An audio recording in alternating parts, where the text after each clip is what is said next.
So, ladies and gentlemen, this is the month of May 2017, and we're at Providence Geeks. I'm Brian Jepson, and I'm here with Annette, Tonti, and Lutz Hamel of the Innovation Scout. And one of you is the boss, and the other is the chief scientist. Is that right? There you go. Tell me what you each do. Well, I'm a founder. And the CEO. And Lutz is I call him our chief science officer. Yeah. How's that? So the Innovation Scout.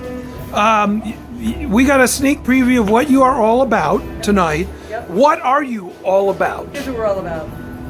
It's time for machine learning and big data to actually have some sort of a opportunity to help corporations be better at their innovation.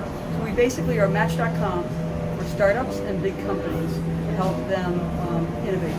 So one thing that I liked about your presentation tonight was a lot of the times, innovation can be kind of a punching bag for people. Yep. They say, oh, it's thrown around too much. Nobody knows what it means. But what you do in your funnel, the first thing that you ask your customers, your users to do is to actually articulate in plain English. Yes. Well, I guess it doesn't have to be English, but for the moment, it's probably English. For the moment it is. Right? In plain human language, natural language. Let's use the technology term. In plain natural language, what their innovation goals are. And I feel like, and not that I'm trying to throw too much of a softball, but I feel like you're actually avoiding the whole question in a good way of what innovation is and allowing your users to articulate your goals. Well, so what happens next? Yeah, so for companies, and actually the types of vector we're going after, there's actually a lot of different types of innovation. Some innovation is a completely new thing. Some is just an evolution of a current product. So we want to make sure that we're working for both product executives, corporate M&A, people that do innovation on behalf of their corporate partners for a living. So all of those things fit. Now, the biggest issue you brought up is really important. How do I define the problem? We've talked to people who aren't even sure how to do that. They're not sure what they're looking for. I think that's so important. So we've created a canvas actually just for that, an innovation canvas. In the future, we're going to be doing a chat bot that will help people define. So, well, I mean, I think our big differentiator is the natural language interface. Yep. Because if you look at Match.com, basically you just fill out a bunch of boxes and maybe some radio buttons and like that. But it constrains you, so what you can specify, what you're looking for. Where I think in the natural language processing environment, you can really talk about what you're looking for, and it'll help you find what you need. Yeah. So you talked about mergers and acquisition.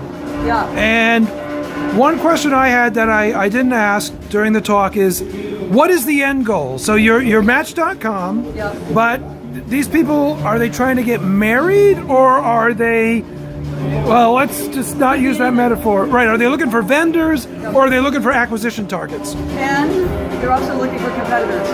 And we know that because they're looking for competitors because Okay, competitors. Yeah. So here's the thing.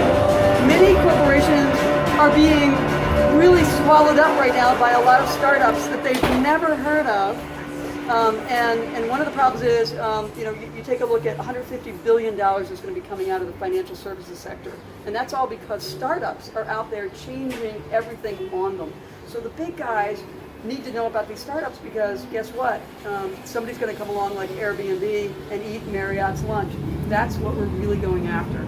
So you might want to innovate with these companies, but you also might say, I need to find out who the heck they are. Situational awareness. Absolutely. It's So, a big thing. Okay, so is it safe to say that the three use cases are situational awareness, potential vendor relationships, and acquisitions? Correct. And I think ultimately we really want to make it a place where they can create their own accelerator if they want to. So we want to democratize the accelerator so you don't have to spend $2 million plus on an accelerator. You can pick your own companies, create a cohort online, and basically have an interaction. That's important. There's a lot there. Yeah. And that's important. There's a lot of room for you to develop that space. So I'll ask, where do you see yourself in 3 years? Hopefully I'll have a salary Okay, that's fine. That's given. I hope. and healthcare, but other than that, frankly, so where we see ourselves in 3 years, I think what we see ourselves is in a growing opportunity, and that growing opportunity we think is directly with both corporations, but also with channel partners. So we know there's a lot of consulting firms and such that want to use us. I think that I wouldn't mind having the name recognition like Match.com for Yes. innovation. Yes. Yep. In the sense that people know who we are. Absolutely.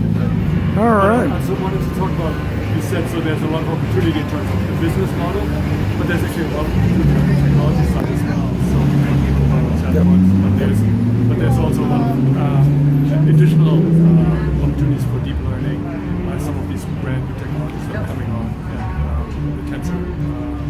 Yep. Technology. So. And I'm glad you mentioned that, because the other deep learning, and we believe we're the only ones doing this, we'll be able to know that within sectors, so let's just say healthcare, that these are the companies that are mostly followed. So we'll be able to create some new learnings by vertical, because we're going to be looking at the efficacy of those relationships. That's new. That's different.